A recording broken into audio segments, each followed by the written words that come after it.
बिस्मिल्लाहिर्रहमानिर्रहीम। अस्सलामुअलैकुम। तकरीबन शाम होने को थी जब दरवाजे से बाहर किसी के कदमों की चाप उभरी। मैं हड़बड़ाकर उठ बैठा और जल्दी से शीतल का सर अपनी गोद से उठाकर तकिए पर रख दिया। दरवाजे पर दस्तक हुई। आ जाओ, मैं बाआवाज़े बुलंद बोला।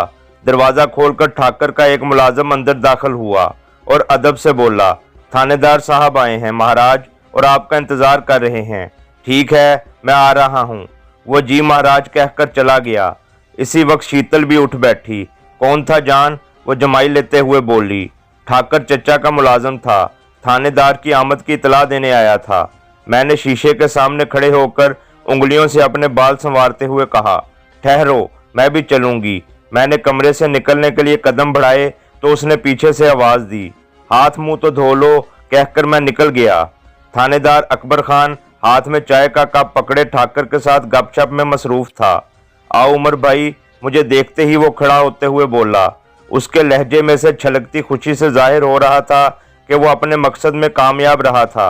सुनाए इंस्पेक्टर साहब, क्या रहा? मैंने पूछा। अल्लाह का शुक्र है उमर भाई, छापा कामयाब रहा। एक बंदा तो जिंदा पकड़ा गया है जिसको आप कमरे में बंद कर आए थे। बाकी लाशें भी कोई खास खराब नहीं हुई थीं। सबसे हैरानी की बात यह है कि जंगली जानवर खून की बू पर वहां नहीं पहुंचे थे। लाशों के अलावा वहां से भारी मिकदार में मंशियात भी बरामद हुई है जो इमारत के तहखाने में छुपाई गई थी। इसका मतलब है आपके कैरियर में एक और कारनामे का इजाफा हो गया है। मेरे कैरियर में? वो हैरानी से बोला। मगर कैसे? क्या आप इस छापे और रघु ग्रुप की अमवात को पुलिस का कारनामा शो नहीं कराओगे? क्या बात करते हो उमर भाई? वो नफी में सर हिलाता हुआ बोला। आप मुझे ऐसा ख्याल करते हैं? ठाकर की हवेली में आपका कारनामा मुझे मजबूरन पुलिस के नाम से इसलिए करना पड़ा कि आपको छुपाना मकसूद था। इसमें भी एक हवालदार को मैंने सामने रखा है कि मेरी गैर मौजूदगी में एक थानेदार ने यह कारनामा अंजाम दिया। और रघु दादा का केस तो यूं भी पुलिस अपने खाते में नहीं डाल सकती कि लाशों के पोस्टमार्टम से उनकी मौत के टाइम का पता बआसानी लग जाएगा। पोस्टमार्टम की रिपोर्ट बदलना कौन सा मुश्किल है? बहुत मुश्किल है अगर बंदा राशि ना हो तो फिर रघु दादा का नाम सुनकर आपने इतनी बेचैनी क्यों दिखाई थी?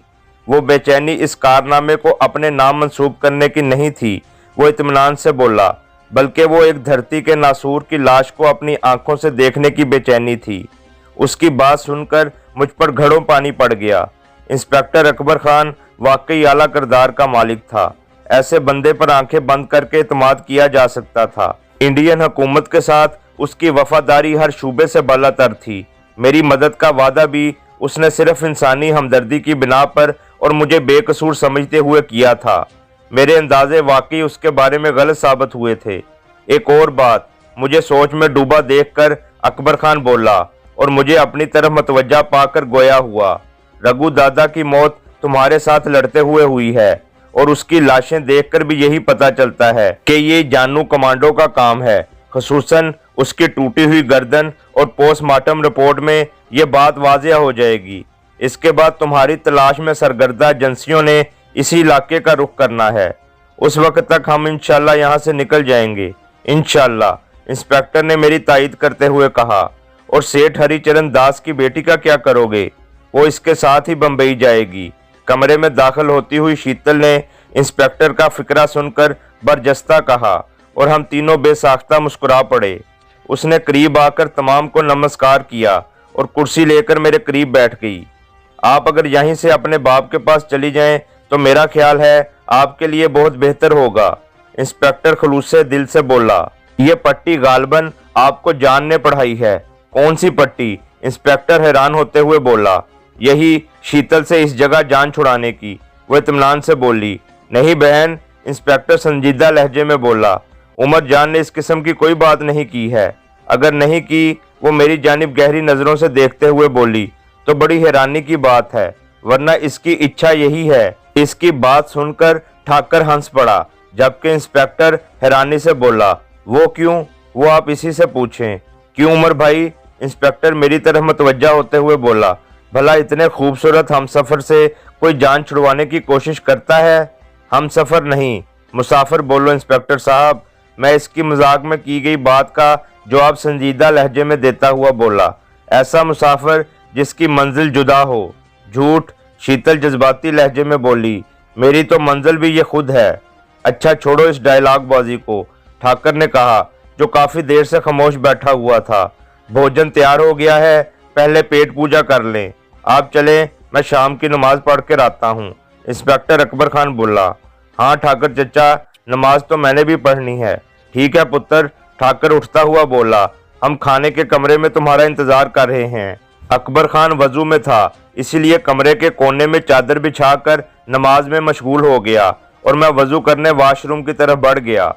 खाना खाकर इंस्पेक्टर हमें सुबह सवेरे तैयार रहने का कहकर रुखसत हो गया, जबकि हम दोनों काफी देर तक ठाकर फैमिली के साथ गपशप में मसरूफ रहे और रात गए ही कमरे में वापस लौटे। ये आपने ठाकर चचा को बताया है? कमरे में 2 चारपाइयों को देखकर शीतल मुझे घूरते हुए बोली। नहीं, लेकिन इसको अपने बारे में सब कुछ बता चुका हूँ, मैंने हकीकत बताते हुए कहा। अच्छा है, कम से कम इस तरह तुम्हें चारपाई तो नसीब हो जाएगी, वरना मुझसे तो तुम ऐसे बिदक रहे हो जैसे मुझे अछूत की बीमारी हो। मैंने उसकी बात का जवाब दिए बगैर ठाकर की मुहैया करदा शलवार कमीज उठाई और साथ वाले कमरे में लिबास तब्दील करने चला गया। वापस आकर मैंने कमरे की लाइट बुझाई और सोने के लिए लेट गया। शीतल गर्दन तक कंबल ओढ़े कोई गीत गुनगुना रही थी। सूरत की तरह उसकी आवाज भी दिलकश थी।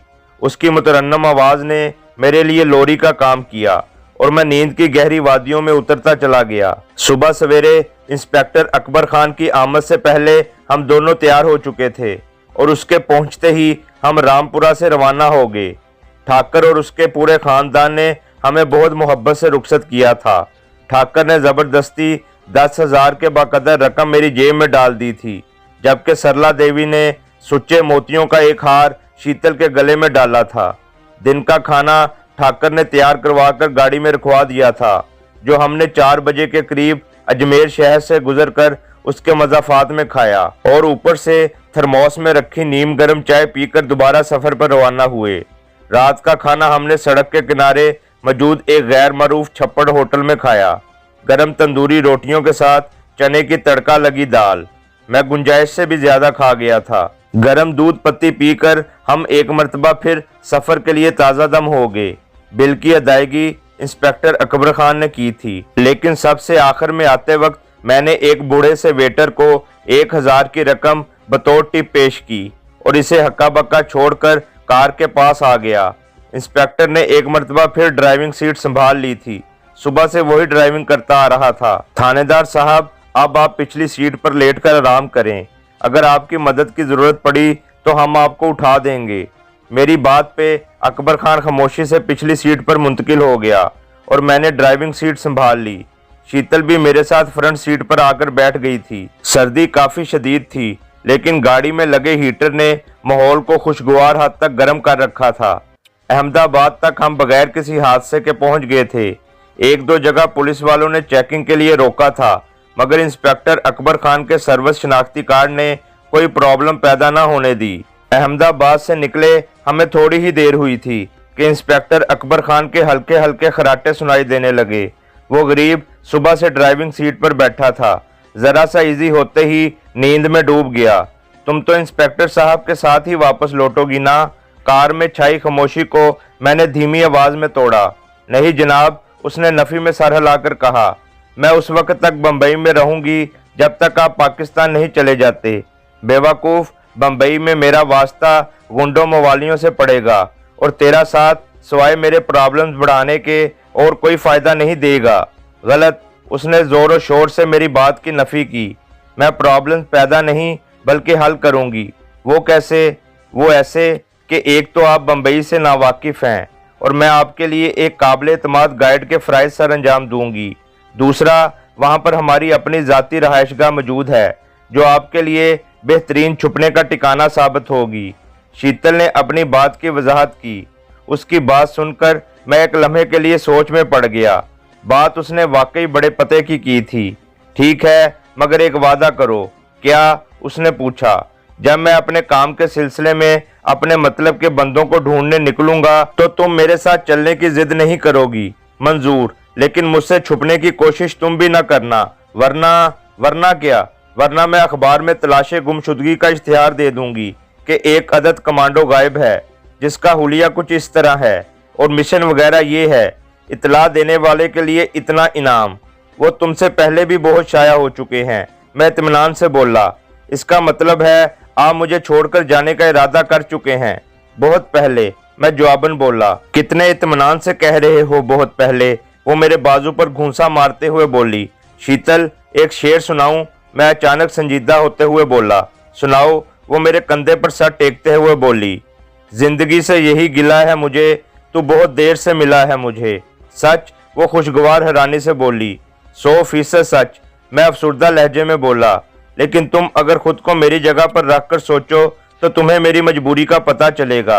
अपने बारे में तुम्हें मैं तफसील से बता चुका हूँ। दुश्मनी की वो आग जो हमारे और चौधरी खानदान के दरमियान भड़की हुई है, वो पता नहीं कितने खरमनों को जलाकर सर्द होगी।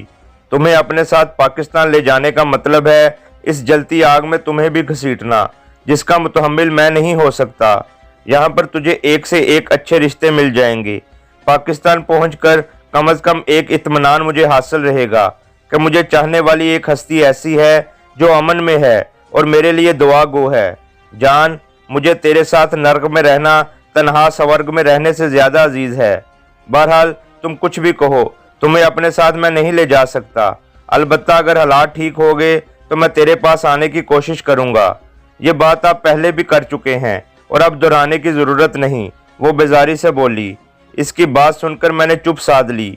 इस मौजू पर इससे बहस करना मेरे लिए नामुमकिन था। वो अपनी सारी कश्तियां जलाने को तैयार थी, जबकि मैं हालात के ऐसे चक्कर में फंसा हुआ था कि मेरे सोचने समझने की सलाहियतें इस मामले में बिल्कुल ख़त्म हो चुकी थीं। मेरी बेहतरी इस बात में ही पिनहा थी कि मैं ये मौजू ना छेड़ता। इसके बरक्स शीतल का पसंदीदा मौजू यही था। मेरी चुप को भांपकर उसने भी खामोश रहने में आफियत समझी और सीट से पुश्त लगाकर आंखें बंद कर लीं। सुबह के करीब हमने सूरत को क्रॉस करके सड़क किनारे मौजूद एक छोटी सी मस्जिद में फजर की नमाज अदा की। इसके बाद इंस्पेक्टर साहब एक होटल से थर्मास चाय का और उसके साथ 5-6 पराठे ले आया। सुबह का नाश्ता हमने कार के अंदर ही तनावल किया और इसके बाद वहां से रवाना हो गए। ड्राइविंग सीट एक मरतबा फिर इंस्पेक्टर अकबर खान ने संभाल ली थी। इंस्पेक्टर साहब, मैंने कहा, कितना रास्ता रह गया है? बस अब तो चंद घंटों की बात है, वो जवाबन बोला। बहरहाल आप लोगों ने क्या फैसला किया है? किस बारे में? मैंने पूछा। यही कि शीतल तुम्हारे साथ रहेगी या वापस जाएगी? इंस्पेक्टर अकबर खान ने अपनी बात की वजाहत की। शीतल मेरे साथ रहेगी, मैं इत्मीनान से बोला। उसकी मौजूदगी में मेरे काफ़ी प्रॉब्लम्स हल हो जाएंगे। मेरी बात सुनकर शीतल का मुरझाया हुआ चेहरा खिल उठा था। मुझे पता था कि मेरे या इंस्पेक्टर के समझाने से उसने नहीं समझना, उल्टा मेरे बारे उल्टी सीधी बदगुमानियां दिल में पाल लेनी है। इसलिए बेहतर यही था कि मैं इसे अपने पास रखता। मेरे लिए अपने दिल में वो मोहब्बत के जो गहरे जज्बात रखती थी, उनके नाते उसका इतना हक तो बनता था कि इंडिया के अंदर अपने आखिरी अयाम में उसके साथ गुजारूं। अगर आप ना भी चाहें तब भी मैंने आपके साथ ही रहना है, वो शौकी से बोली। बहरहाल हौसला अफजाई के लिए धन्यवाद। इंस्पेक्टर उसकी बात सुनकर कहका लगाकर हंस पड़ा। वैसे आपकी खुशकिस्मती में कोई कलाम नहीं उमर भाई, इंस्पेक्टर अकबर खान हसरत भरे लहजे में बोला। हमारी तो हसरत ही रही शीतल जैसी किसी लड़की के हसूल की। अगर आप खुद को मेरी जगह पर रखकर सोचें तो मुझसे बड़ा बदकिस्मत आपको और कोई नहीं दिखाई देगा। वो कैसे? उसने पूछा। वो ऐसे कि आप तसव्वुर करें इस शख्स के बारे में जिसके हवाले एक बहुत बड़ा खजाना करने के बाद उसे ये कहा जाए कि इसकी ज़िंदगी का ये आखिरी दिन है। मेरी बात सुनकर अकबर खान ने चुप साध ली, लेकिन शीतल खामोश ना रह सकी। इसको यूं भी कहें तो ज़्यादा मुनासिब रहेगा कि वो शख्स बजाते खुद खुदकुशी पर आमादा है। लाजमी बात है, इतना बड़ा खजाना पाकर इसे शादी मर्ग तो होना है। मैं बरजस्ता बोला और कार का अंदरूनी माहौल अकबर खान के कहके से गूंज उठा। दोपहर ढले हमारी कार बम्बई के मज़ाफ़ात में दाखिल हो गई थी। आबादी के लिहाज से बम्बई इंडिया का सबसे बड़ा शहर है। उसकी इंडिया में वही अहमियत है जो अहमियत कराची को पाकिस्तान में हासिल है। मज़ीद 2 घंटे की मुसाफत तय करने के बाद हम शीतल की रहनुमाई में साहिल समंदर के नज़दीक एक छोटे से बंगले के करीब पहुंच चुके थे। इतलाई घंटी पर एक बूढ़े से शख्स ने छोटा गेट खोलकर बाहर झांका और शीतल को पहचान कर मोदबाना अंदाज में नमस्कार करने के बाद पूरा गेट खोल दिया। मैंने और अकबर खान ने नीचे उतरने की जरूरत महसूस नहीं की थी। गाड़ी पोर्च में रोककर हम दोनों बाहर आ गए। अकबर खान बोला, उमर भाई मुझे इजाजत दो, मैंने अभी वापस जाना है। दिमाग तो ठीक है, शीतल जल्दी से बोली। इतना तवील सफर दोबारा कैसे तय करोगे? आज रात आराम कर लो, कल चले जाना। मुश्किल है शीतल बहन, अकबर खान नफी में सर हिलाता हुआ बोला। शांति नगर में मैं बहुत से काम अधूरे छोड़ आया हूँ। अपने यहाँ पर आने की इतला मैंने किसी को भी नहीं दी है। अब जितनी जल्दी भी मैं वापस चला जाऊँ इतना बेहतर है। और जहाँ तक ताल्लुक है ड्राइविंग करने का, अब वापसी मैंने किसी बस सर्विस के जरिए जाना है। अपनी कार में एक जानने वाले के पास छोड़ जाऊंगा जो बाद में मेरे पास भिजवा देगा। लेकिन खाना तो खाकर जाओ ना। शीतल उसको रोकने पर मुसर हुई। नहीं, टाइम नहीं है। वो मुझे गले लगाता हुआ बोला, यार जिंदा सोहबत बाकी, मेरे लायक कोई और खिदमत हो तो हुक्म करो। अकबर भाई अल्लाह आपको खुश रखे और इज्जत दे। मैं ममनूनियत से बोला, मैं ये तो नहीं कहता कि मैं तेरे एहसान का बदला चुका दूंगा। अलबत्ता जिंदगी के किसी मोड़ पर भी मेरी मदद की जरूरत पड़े मैं इंशाल्लाह हाजिर होऊंगा। अकबर खान ने शीतल के सर पर हाथ रखा और बोला, बस मेरी बहन का ख्याल रखना। और फिर कार में बैठकर रुखसत हो गया। चलो अंदर चलो। शीतल मुझे सेहन में गुमसुम खड़ा देखकर धीरे से बोली और मैं सर हिलाता उसके साथ चल पड़ा। बम्बई में पता नहीं कैसे कैसे हंगामे मेरे मुंतजिर थे। मैं बाथरूम में नीम गर्म पानी से लुत्फअंदोज होते हुए शीतल की अपने बाप से होने वाली गुफ्तगू सुन रहा था। वो बड़े जोरों शोर से अपनी रिहाई की फर्जी कहानी सुना रही थी। मैं जब नहाकर बाहर निकला तो उस वक्त तक वो अपनी बात खत्म कर चुकी थी और सोफे पर बड़े अंदाज से बैठी कुछ गुनगुना रही थी। किससे गपशप हो रही थी? मैंने जानते बूझते हुए पूछा। पिताजी थे, वो जवाबन बोली। मेरी जुदाई में सख्त परेशान थे। मैंने सोचा उनकी परेशानी दूर कर दूं। क्या कह रहे थे? कहना क्या था? मुझे वापस बुला रहे थे कि जितनी जल्दी हो सके मैं उनके पास पहुंच जाऊं। ये ना हो कोई दूसरा दुश्मन मुझ पर वार कर जाए। तो तूने क्या जवाब दिया? मैंने कहा कि जिस मोहसिन की वजह से मेरी रिहाई मुमकिन हुई है मैं उसके गांव में चंद दिन गुजार कर वापस आ जाऊंगी और यूं भी गांव में मुझे कोई नहीं पहचानता। फिर क्या? ढेर सारी नसीहतें करने के बाद जल्द से जल्द वापस आने की ताकीद की और बस। इसका मतलब है आपके वालिद आपसे मोहब्बत करते हैं। ऐसी वैसी वो शौकी से बोली। अपनी दौलत के बाद वो सबसे ज्यादा मुझे ही चाहते हैं। और मैं उसके अंदाज पर बेसाख्ता मुस्कुरा पड़ा। वैसे आपकी ये घिसी पिटी कहानी सुनकर उन्होंने कैसे यकीन कर लिया? मेरे पिताजी में एक खूबी है कि वो आम खाने से गरज रखते हैं, पेड़ गिनने से नहीं। जब उनकी बेटी खैरियत से उनके पास वापस आ रही है तो उनकी बला से के दरमियान में जो भी कहानी है। अच्छा, अभी ये कहानियां ही सुनाती रहोगी या कुछ खिलाओ पिलाओगी भी सही? ओ सॉरी, वो शर्मिंदगी से अपने मुलाजिम को आवाज देते हुए बोली। धर्मिंदर चचा और वही बूढ़ा जिसने दरवाजा खोला था आन मौजूद हुआ। जी बीबी जी, वो मोदबाना अंदाज में बोला। इस तरह करो कि नजदीकी होटल से 2 बंदों का खाना ले आओ और पैसे। कहकर उसने मेरी तरफ देखा और कहका लगाकर हंस पड़ी। मैं समझ गया कि पैसों के नाम पर उसके पास फूटी कोड़ी भी नहीं थी। हाँ, पैसे ये लो चचा। मैंने जल्दी से एक बड़ा नोट जेब से निकालकर उसकी तरफ बढ़ा दिया। पैसे लेकर धर्मिंदर सर हिलाता हुआ बाहर चला गया। सॉरी जान, शीतल शर्मिंदा से लहजे में बोली। इसमें शर्मिंदा होने की क्या बात है?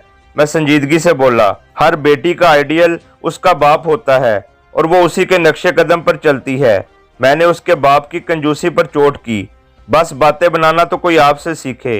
वो तपते हुए बोली, अच्छी तरह जानते हुए कि चेकबुक या रकम मेरे पास नहीं है, फिर ताने देने का मतलब? होते भी तो तूने कौन सा खर्च करने थे? जानू के बच्चे बाज आ जाओ। वो घूंसा तानते हुए मेरी जानिब बढ़ी। सॉरी, मैं जल्दी से कान पकड़ते हुए बोला। सच्ची बात गलती से मुंह से निकल ही जाती है। और मेरी बात सुनकर उसके चेहरे पर शर्मिंदा सी हंसी छा गई। हंसते हुए उसके गालों में गड़े से पड़ जाते थे और सफ़ेद मोती की तरह चमकने वाले दांत मुखालिफ को मबहूत कर देते थे। वो बेशक व शुबा सामने वाले के हवासों पर छा जाने की सलाहियत रखती थी। उसका मुस्कुराता चेहरा देखकर एक लम्हे के लिए मैं भी कंग सा हो गया था।